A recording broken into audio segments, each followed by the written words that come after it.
한결같은 사랑으로 저희들을 불쌍히 여기시는 주님, 오늘도 주님 앞에 무릎을 꿇고 경배하며 주님 앞에 부르짖습니다. 이곳에 임하셨사오니 주님 우리를 불쌍히 여겨주시고 오늘 또 살아가도록 한 말씀을 허락하여 주시옵소서. 그리고 그 말씀 내 삶의 생명이 되어서 나를 훈련시키고 그리스도의 장성한 분량에 이르기까지 자라게 하는 그런 씨앗이 될 수 있도록 은총을 내려 주시옵소서. 감사하고 예수님의 이름으로 기도합니다. 아멘. 할렐루야. 제가 목을 한 달 동안 제가 지금 아파서 좀 앓고 있습니다. 목소리 큰 소리 안 내고 작은 소리로 한번 이어가 보도록 하겠습니다. 자, 오늘은 21절부터 25절까지의 말씀이에요. 지난 시간에는 19절과 20절의 말씀이었죠. 19절, 20절. 지난 시간의 설교입니다. 기억하시는 분은 한번 생각을 한번 해보십시오. 우리가 이 세상에 살아가면서 당하는 고난의 종류가 두 가지가 있다고 그랬습니다. 지난 시간 거예요. 지난 시간. 하나는 뭐냐면은 억울한 고난. 억울한 고난이 뭐라고 그랬죠? 불공정하다. 불공정한, 난 이렇게 열심히 살았는데 왜 나한테는 이렇게 어려운 십자가가 떨어지냐, 왜 이런 고난이 오느냐, 불공정한 고난이라고 생각하는 고난이 있고, 두 번째는 그냥 뭐 불공정한 것도 아닌데 선한 일만 하고 살았는데 선한 일만 하다가 갑자기 또 고난을 당해요. 근데 두 가지 다 고난을 겪을 때, 첫 번째 억울한 고난을 당했을 때는 하나님을 어떻게 하라고 그러죠? 생각하면서. 그거는 하나님이 그것을 보고 계신다. 하나님이 그것을 알고 계신다는 믿음입니다. 하나님을 생각하면서 불공정한 고난은 십자가를 지고 가는 것이고, 휘포페로라고 그랬어요. 휘포페로. 지고 가는 것이고, 선한 고난을 당한 사람은 거기도 마찬가지로 하나님을 생각하면서 떠나지 말고, 제자리에서 떠나지 말고, 선한 일도 떠나지 말고 그렇게 참으라. 휘포메노라고 그랬어요. 예, 자, 그게 20절까지 끝났습니다. 그리고 오늘 21절로 들어가거든요. 21절 한번 보실게요. 21절. 자, 연결되어 있습니다. 이게 지금 17절, 18, 19, 20, 25절까지 사실은 한 문장이에요. 한 문장. 이게 길어서 이제 잘라서 한 것이죠. 21절에 보면은 바로 이것을 위하여. 이것이 뭘까요? 이것이 뭔가요? 바로 앞에 거죠. 예. 20절에 있는 고난받는 거예요. 선한 고난도 포함되고요. 선한 고난도 이렇게 포함된다면은 억울한 고난은 당연한 거죠. 자, 근데 이 선한 고난이 우리가 당하는 고난이 이 땅에 살아가면서 고난에 대해서 어떻게 의미를 부여했느냐? 이것을 위하여, 고난을 위하여 여러분은 뭘 받았다고요? 부르심을 받았습니다. 소명이잖아요. 콜링 이야기 많이 쓰잖아요. 소명감이 있어 없어? 뭐 이렇게 질문도 하고. 부르심을 받았대요. 뭐를 위해서 부르심 받았다고요? 고난받는 것을 어떻게 대처할 것인가? 그것을 위해서 우리가 부르심을 받았다. 그래서 부르심을 받는다는 뜻은 두 가지 종류가 있습니다. 하나는 이제 구원받는다. 내 영혼이 구원받는다. 예수 믿고 죄사함 받고 마귀의 지배에서 벗어나서 하나님께 속한다. 이게 구원이죠. 영적인 구원이잖아요. 이것도 구원이지만은 또 한 가닥이 구원이 있는데요. 그건 뭐냐면은 예수 그리스도를 닮아가는 것도 구원이에요. 그러니까 여기서 아까 거기 21절 보면 여기서 이 부르심은 무엇을 위한 부르심일까요? 이미 예수 믿는 사람들이 지금 고난받는 거잖아요. 그러니까 영혼 구원을 위한 부르심은 아니죠. 그것을 넘어서서 뭐라고요? 예수님을 닮아간다. 그러니까 다른 말로 말하면 너희가 이 땅에 그리스도인으로 살아가면서 억울한 고난이든지 선한 고난이든지 그 고난을 통해서 하나님을 생각하고 참으면은 결국에는 나중에 누구 닮아간다고요? 예수님처럼 닮아간다. 그런 이야기예요. 예수님의 형상을 닮아간다. 그리고 이제 예수님이 우리 본을 지셨다고 그랬어요.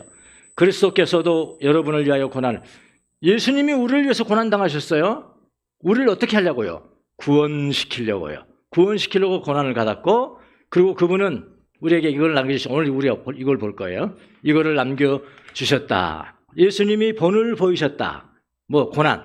그러니까 예수님의 고난은, 예수님이 당하는 고난은 그 결과 우리가 구원을 받은 거고, 영적인 구원을 받은 거고, 죄사함을 받은 거고, 그 다음에 죄사함 받은 우리가 예수님을 생각하면서 당하는 모든 고난은 결국은 어떻게 된다고요? 예수님 닮은 인격으로 나중에는 변화가 된다. 뭐 이런 이야기입니다. 그래서 예수님이 선을 행하다 고난을 받았는데 끝까지 참으셨죠. 예, 그분은 뭐 선한 고난이든 불공정한 고난이든 끝까지 참으시고 억울한 고난을 당하셨는데 끝까지 십자가를 지고 가셨죠. 그러시면서 우리로 하여금 예수님을 따라오는데 아주 중요한, 예수님을 닮게 하기 위한 중요한 영적 훈련이라고 해주세요.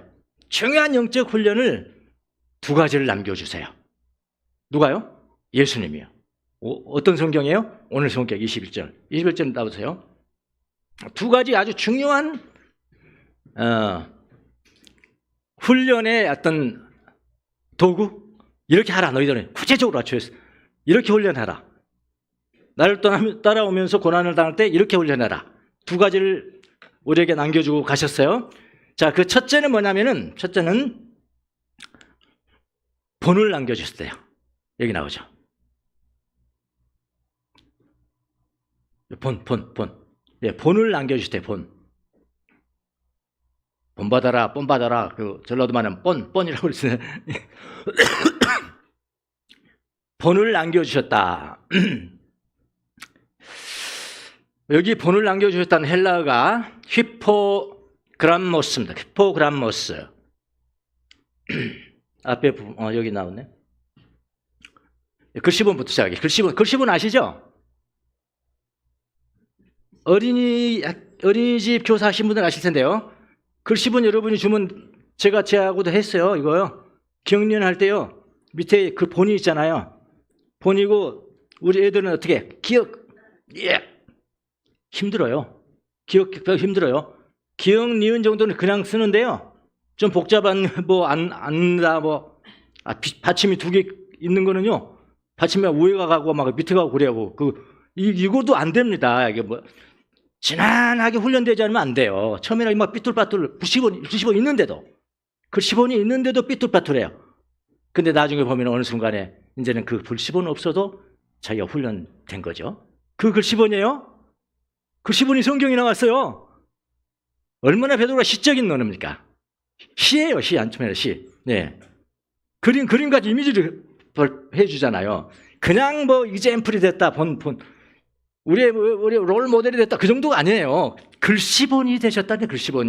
그래서 내가 이렇게 얘기했어요. 글씨본이 뭐냐면은 글씨를 쓰고 보고 쓰며 익힐 수 있도록 만든 책. 어린이집 다니는 애들한테 여쭤보세요. 그냥 말할 거예요. 가져올 거예요, 이렇게. 예. 또는 거기에 쓰인 글이랍니다. 예, 글씨본이요. 처음 들어보시면 이렇게 이해하시면 됩니다. 영어로는 카피북, 라이팅북, 어릴 때 라이팅 카피. 헬라어로는 헬라어 히포그람모스인데요. 이건 두 가지 합성어예요. 히포하면 몸 아래, 밑에. 그 다음에 그람모스는 어디서 나오냐? 동사로 말하면 그 원형이 그라포예요. 그라포는 쓰다요. 쓰다. 이거의 합성어입니다. 이게 뭐냐면은 히포그람모스는 글씨본. 예수님이 뭘 남겨주셨다고요? 글씨본. 첫 번째 영성 훈련의 중요한 도구로 글씨본을 우리에게 남겨주셨다고요. 그 당시 고대 로마 그리스 사람들은 스승들이 자녀들을 가르칠 때 항상 글씨본을 사용했다고 해요. 지금 전통에서 보면 나옵니다. 글씨본을 사용해서 그걸 가지고 글씨를 읽히도록 그렇게 했어요. 요즘도 있습니다. 어린이집에서 제가 친히 해봤습니다. 어린이집에서 아이들이 글씨 연습을 할 때 글씨본을 줍니다. 처음에는 완전히 개판입니다. 잘 안 돼요. 훈련 잘 안 돼요. 한참 해야 돼요. 그러나 시간이 흐르면서 글씨본이 없어도 글을 이제 아주 유창하게 쓸 수 있는 훈련이 됩니다. 베드로가 사용한 단어가 이 단어예요. 히포그람모스. 베드로가 왜 이 단어를 사용한 이유가 무엇일까요? 그냥 뭐 예수님 본받으시오, 예수님 본받으세요, 뭐 그 정도 하면 될 텐데, 베드로는 이 말씀을 전하는데 추상적인 의미를 전하고 싶지 않은 거예요. 너무나 구체적으로, 너무나 시적이죠, 시적. 예수님은 단순한 모범이 아닙니다. 여러분이 한 획, 기역자를 쓰면 한 획, 두 기역, 한 획 한 획을 따라서 써야 되는 글씨본 같은 것입니다. 제가 그래서 이게 시적이라고 그랬어요. 예, 글씨본을 쓰듯이 그렇게 해야 됩니다. 훈련은 한 번 한다고 된 것도 아니고 예수님 한 번 바라봤다고 되는 것도 아니고요. 글씨본을 쓰는 겁니다. 글씨본. 특히 고난을 받을 때 예수님은 어떻게 말씀하셨는지, 그러니까 예수님 따라가야 되니까 우리가 고난을 받을 때, 예수님 고난 받을 때 그렇게 하셨으니까 글씨본. 어떻게 말씀하셨는지 그 말씀도 보고요. 어떻게 반응을 하셨는지 그 반응도 보고요. 어떻게 침묵하셨는지 그 침묵을 보고요. 그리고 그대로 따라하는 게, 그게 글씨 쓰는 거예요. 그래서 한 획 한 획 쓰는 거예요. 한 획 한 획. 어떻게 하나님께 맡기셨는지, 정의로우신 아버지께 모든 걸 맡겼다 그랬는데 맡기셨는지, 글씨본 그대로 따라 쓰는 것이 뭐냐면은 그리스도인의 삶입니다. 이런 멋진 시적인 표현을 썼습니다, 여러분. 욥을 여러분 아시죠? 욥도 고난 당했잖아요. 불공정한 고난이죠. 내가 이렇게 고난 당할 일을 하지 않았는데 갑자기 고난 당하는 거예요. 재산 다 바람에 날리신 날아가 버리죠. 내 가족이 다 날아가 버리죠. 가축, 그것들이 다 날아가 버리죠. 아시잖아요, 여러분. 예? 자기까지 병에 걸려서 지금 날아갈 지경인데, 이분은 마지막에 그렇게 첫 번째부터 그렇게 빨리 깨닫는 게 아닙니다, 여러분. 이게 쓰는데, 이게 여러분 히포크라파 하는데, 그람모스 하는데 이게 하루아침 된 게 아니에요. 말년에 깨달았단 말이죠. 욥이요. 글씨를 잘 쓴 거죠. 선지하신 예수 그리스도를 닮아서 어떻게 해야 됩니까? 어떻게 해야 됩니까? 1장 21절의 고백입니다. 이렇게 말하였다. 모태에서 빈손으로 태어났으니 죽을 때에도 빈손으로 갈 것입니다. 주신 분도 주님이시오 가지신 분도 주님이시니 주의 이름을 찬양을 받게 해주세요. 그러니까 그 고난 당할 때 그 글씨본, 그 현선자이신 예수님의 글씨본에는 뭐가 있었다고요? 찬양이라는 글이 있었다면, 찬양이. 그걸 보고 연습을 한 거예요. 찬양이 있을 뿐이다. 그러면서 이렇게 고백합니다. 그렇게 욥은 이 모든 어려움을 당하시고도 죄를 짓지 않았으며 어리석게 하나님을 원망하지도 않았다. 그걸 잘 쓴 거죠, 욥은요. 하나님은 고난을 없애시는 것보다도요, 고난 속에서 예수님의 글씨본에다가 글씨를 쓰는 훈련을 하기를 원하세요. 예수님의 글씨를 우리의 삶에 따라서 쓰게 하기를 원하십니다. 예를 들어서 억울한 일을 당합니다. 화가 날 때가 있습니다. 모욕을 받습니다. 우리는 우리 방법을 써버리잖아요. 우리 방법으로 해요. 무조건 자기중심적이 되죠. 고난받으면 자기중심적이 되는 거예요. 예. 그러니까 자기 방법을 써버려요. 네. 그러나 하나님은 이렇게 말씀하십니다. 아니야. 내 아들의 글씨를 따라서 써 보아라 라고 말씀하세요.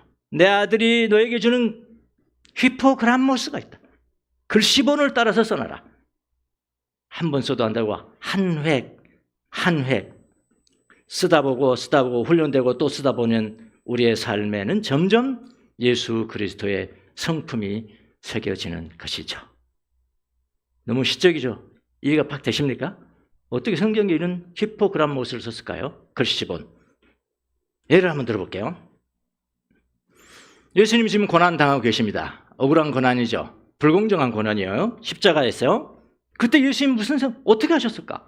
어떻게 반응하셨을까? 이 고난에. 주님은 고난을 당하시면서 오른쪽 강도의 영혼을 돌보셨죠. 분명히 있죠. 가상칠언에 예수님이 십자가에서 7원을 했는데 7원 가상 7원. 첫 번째가 내가 오늘 나와 함께 낙원에 있을 것이다. 여러분 십자가의 그 고통이 얼마나 강합니까? 어떻게 다른 사람 생각할 수 있어요? 다른 사람 영혼을 어떻게 생각할 수 있냐고요.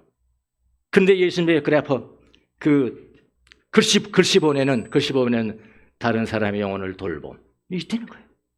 그럼 예수님 닮아서 그걸 해보는 거예요. 내가 지금 고난당할 때는 교회 나가기가 싫잖아요. 교회 나가기 싫고 누구 만나기도 싫고 그렇잖아요. 예? 그런데 반대라고요. 다른 사람의 영혼을 돌봤다. 누가?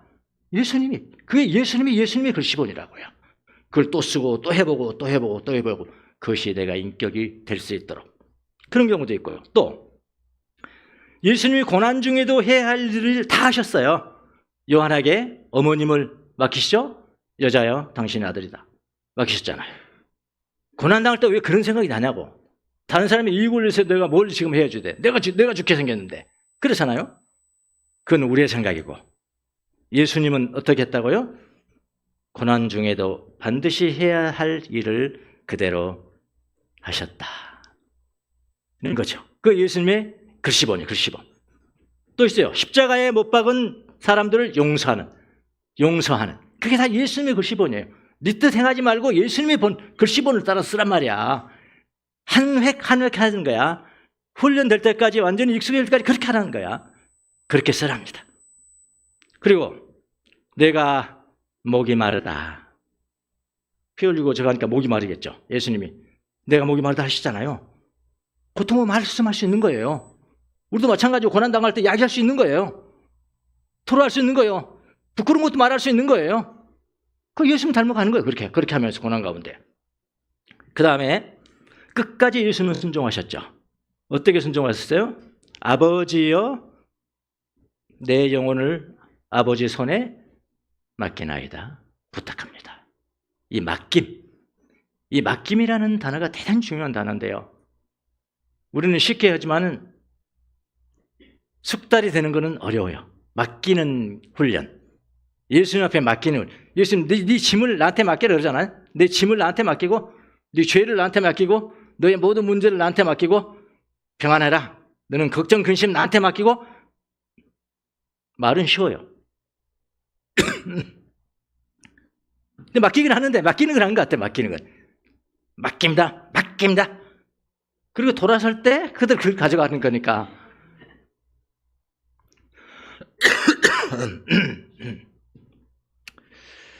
저도 글씨본 지금 생각하니까 그래요. 글씨본 훈련이 가장 어려운 게 뭐냐? 예수님의 글씨본, 예수님을 따라서 글씨를 써보는 그 훈련이 가장 어려운 게 뭐냐면은 저도 맡기는 것 같습니다. 맡김. 뜻 이해하지 못하는 거 없으시죠? 예? 이런 짐이 있으면은 이렇게 놓고 가는 거예요. 놓고 가는 게 맡김이에요. 근데 맡기긴 해. 그럼 잘 부탁합니다 하고 그냥 가져가는 이게 문제죠. 제 모습을 봤어요. 거기서 나는 왜 이럴까? 맡길 때는 그걸 맡기니까 아니야. 감사합니다. 나 평안할게요. 했는데 거기까지 좋아. 돌아서고 나면 여전히 가지고 있어. 나는. 왜 이렇게 맡기지 못할까 나는? 내가 너무 쉬운 것 같은데 이 훈련이 너무나 쉬운 것 같은데 왜 나는 맡기는 찬양도 많이 하고 맡기는 암송도 하고 너희 짐을 여호와께 맡겨라. 엄청 암송을 하는데 왜 실천은 이렇게 힘든가? 그렇게 고민하는데 한 단어가 갑자기 생각나더라니까요. 사람 이름인데요. 누가 생각났을까요? 베드로가 생각났지. 베드로가 생각났어요. 베드로 어떤 때? 물 위로 걸어갈 때. 이야, 처음에 대단했죠. 예. 그 파도가 치고 바람 부는데 예수님이 오라 그랬잖아. 오라. 예수님 말씀 듣고 바다보다 그 너머에 있는 예수님 말씀 듣고 예수님께만 초점을 맞추고 막 걸어가 버리잖아요. 진짜 걸어갔을까요?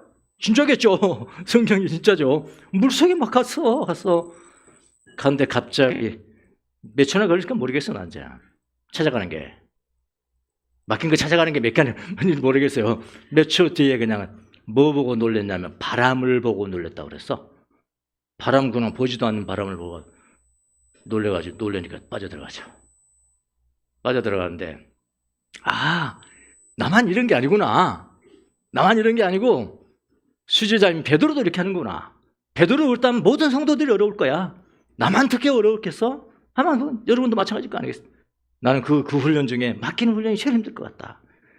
그런데 하나님께 감사하게 그렇게 맡기는 걸 도시 찾아가서 물에 빠져들어가지만은 나를 구하소서 말 한마디에 예수님이 붙들어 주신 거죠. 우리 그렇게 붙들어주지 않으면 진짜 거기 당할 사람은 한 사람도 없습니다. 바로 이런 것들이 글씨본을 따라 한 획 한 획 숙달하는 거예요. 아주 명필이 될 때까지. 그러니까 시간이 걸립니다. 섬세해야 됩니다. 디테일해야 돼요. 그냥 내 본이에요. 예수님 내 본이에요. 그러면 아무것도 못 배워요. 예수님이 고난당할 때 어떻게 하셨나? 반응이 어떠셨으며, 예수님의 표정이 어떻으며, 예수님 생각은 뭐였어요? 예수님 마음은 어떤 것이었을까? 이걸 다 우리가 써야 된다는 거야. 내 마음으로 쓰라면 안 돼. 뭐 글씨 구체적으로 쓰라는 게 아니고요. 시적으로 표현해서 저도 시적으로 이야기하는 겁니다. 예, 그걸 훈련하는 겁니다. 히포그람모스를 남겨주셨다. 누가요? 예수님께서 우리에게 남겨주셨습니다. 여러분, 예수님은 고난 속에서도 하나님의 일을 끝까지 선택하셨어요. 베드로 사도는 이사야서 53장을 인용합니다. 53장. 예수님은 죄를 짓지 않으셨고 속임수도 없었고 그러나 욕을 당해도 욕하지 않으셨고 유업을 당해도 유업하지 않으셨습니다. 왜 이게 가능할까요? 공의로 심판하시는 하나님께 부탁하셨다. 예수님은 자신의 모든 억울함을 스스로 해결하려 하지 않고 하나님의 정의를 신뢰했다.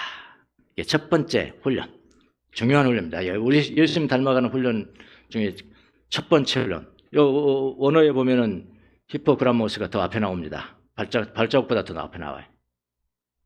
히포그람모스, 글씨본을 남겨주셨다는 겁니다. 그거를 나는 한 획 보고 그냥 다 썼어요. 내가 다 썼어요. 이거 아닙니다.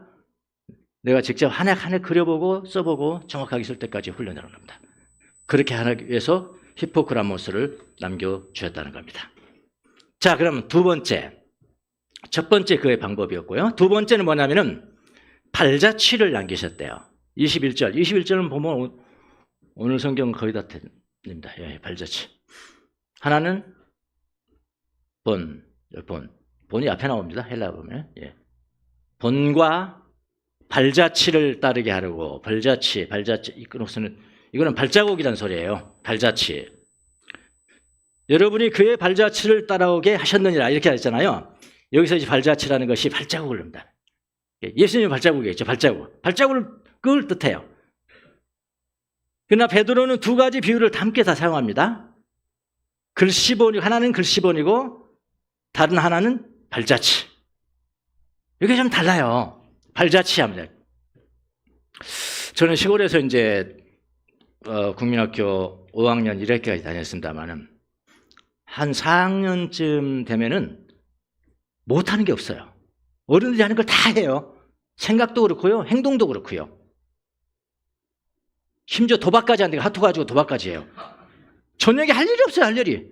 왜냐하면 뭐 전기도 없고 뭐 놀이터가 어디 있어요. 그냥 애들 앉아가지고 도박한다니까. 도박. 하트로 도박해. 도박. 그렇게 하는데. 그럼 낮에는 뭐 하냐. 낮에는 이제 겨울에 눈이 많이 오지 않습니까? 그럼 낮에는 저는 이걸 했습니다. 여러분, 꽁 잡는 거 아시나? 꽁 잡는 거? 전 사람들이 이제 꽁 대신 닭이라고 그러잖아요. 저는 그거 싫었고요. 닭 대신 꽁이다. 내가 꽁 잡으러 다녀야지, 꽁. 꽁을 어떻게 하냐면은, 여러분, 콩 있잖아요, 콩 알죠? 콩 하나 있으면 여기서 칼로 이게 조금 새겨요. 그리고 거기에 이제 이렇게, 이 날카로운 해가지고 꺼내고 거기다 약을 넣는다고. 그리고 촛불로 해가지고 싹 닫아요. 그러면 감쪽 같아요. 이건 뭡니까? 이건 그냥 콩이라고요. 유인한 약 아니에요. 콩이요, 콩. 그 콩을 만들어가지고 이제 산으로 올라가는 겁니다. 어디가 꽁이 많은가? 어디가? 근데 우리 같은 초짜가 어떻게 아냐고요. 꽁을 많이 잡았다고 하는데 제가 잡아본 적이 있을까요? 없을까요? 없어요. 나한테는 안 와요. 걔네들이 미쳤어요. 나한테 오겠어요? 그러다 가만히 보면은 이미 베테랑들이 있죠. 베테랑이 한 사람이 나보다 먼저 왔다 갔어. 뭘 보고 알아요? 발자국 보고 알죠. 눈이니까 큰 발자국이 있어요. 어른이니까 자기는 당났다고요. 여기 낳고 이렇게. 그럼 나는 걱정할 것이 없어. 내 발만 거기다 넣으면 되니까. 이렇게 하면 이게 중요한 게 두 가지가 있습니다. 하나는 길을 잃지 않는다. 그 사람은 베테랑이니까 길을 잃지 않는다. 또 하나는 방향성이다. 방향. 길과 방향은 똑부러 지는 거예요. 그래서 이 생각, 와, 이거 발자국 금방 생각나더라고요. 발자국. 이것도 그림 그려준 거잖아요. 발자국. 방향을 어디로 갈 것인지를 난감할 때 그 베테랑이 남겨놓은 발자국을 따라가면 방향은 분명해집니다. 그 발자국에 딛고 가면 됩니다. 길을 잃어버릴 염려 없습니다. 발자국을 보면 방향을 알 수가 있습니다. 방향을 알 수가 있어요. 여러분, 우리가 그렇게 눈길에 남은 발자국을 따라서 걷듯이 예수님의 길을 따라 걸으면 돼요. 간단한 거예요. 예수님 믿는 거는. 예수님 발자국 따라 걸으면 되는 거고, 예수님이 남겨놓은 글씨본 따라서 그건 써야 돼요. 그건 나중에 이야기할게요. 손과 발이지 않습니까? 지금 베드로가 지금 이미지로 보여준 게 글씨본은 손이잖아요. 손은 움직이지 않아도 돼요. 이건 발이 움직이지 않아도 돼요. 손만 거기서, 이건 디테일이에요. 디테일. 섬세한 거예요. 성품이에요. 인격이에요. 또 근데 그것만 쓰면 될 텐데, 아니, 발까지 인용을 해서 발은 어떻게 내가 뒤져야 되는 거예요. 내가 실천해야 되는 거예요. 실천. 이걸 동시에 딱 보여줬죠. 그러니까 우리 글씨본, 우리를 위해서 남겨놓은 글씨본, 예수님의 글씨본, 성경에 다 있어요. 지금 글씨본이. 고난당할 때 어떻게, 가상 칠화만 읽어봐도 다 나와요. 내가 어떻게 살아야 되는가, 고난당할 때. 불공정한 고난을 당할 때, 어느 선을 행하다 고난을 당할 때 어떻게 내가 다른 사람한테 반응할 것인가, 다른 사람을 바라볼 것인가, 어떤 다른 사람을 내가 도와줄 것인가, 내가 마음을 어떻게 할지, 생각을 어떻게 할 것인가, 어떻게 말할지 말아야 될 것은 하지 말고 침묵해야 될 거, 그런 것들을 다 글씨본으로 남겨주셨다고요. 우리가 엉뚱한 걸 보니까 그렇죠. 예수님의 글씨본을 봐야 되는. 우리는 그렇게 눈길에 남은 발자국을 따라 걷듯 예수님의 길을 따라 걸으면 되는 겁니다. 그리고 예수님의 삶은 우리가 따라서 써야 될 글씨본이고요. 글씨본. 따라 걸어가야 될 또 발자국이고요. 여기 따라오게 하셨다. 따라오게 하셨다. 원어를 보면 아주 강조형입니다. 강조. 바짝 붙었다. 바짝 붙었다. 그래서 고전 헬라어에서는 군인이 지휘관을 바짝 따라가는 거. 요 용어를 썼습니다. 제자가 스승을 바짝 따라가는 거. 요 용어를 썼어요. 여행자가 가이드, 거기를 아는.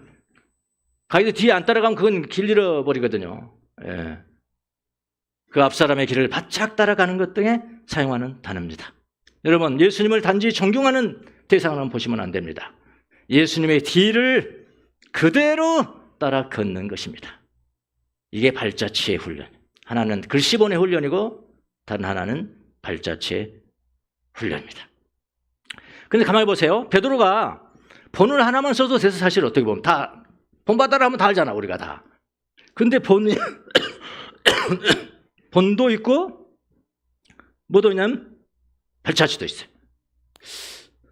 이게 뭔가 있을 것 같은데. 근데 여기 묵상이 필요하잖아요. 유대인들이 했던 미드라시가 필요하죠. 미드라시. 쓰여지지 않는 뜻이 뭐가 있을까?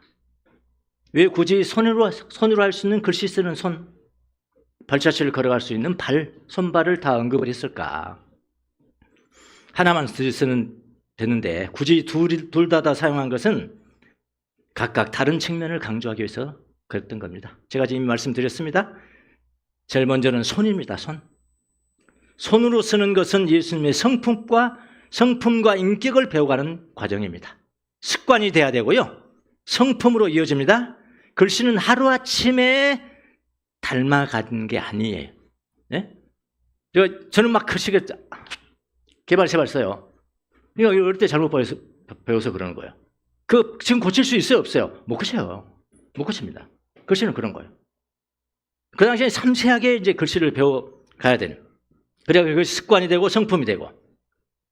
손은 훈련과 반복을 상징해요. 훈련과 반복을 상징합니다. 생각을 배우고, 예수님의 생각을 배우고, 예수님의 마음을 배우고, 예수님의 성품을 배우고, 이럴 때는 어떻게 반응하셨을까, 예수님은? 반응을 배우고, 예수님처럼 욕을 들어도 욕하지 않고, 억울해도 하나님께 맡기는 법을 매일 반복적으로 훈련하는 겁니다. 굉장히 어려운 것이 가르치는 거 아니에요? 당장 실천해야 될 그런 것들 가진. 이게 손입니다, 손. 발의 특징. 실제 삶에서 예수님의 길을 걷는 것. 예수님의 길을 걷는 것. 방향이고 길입니다.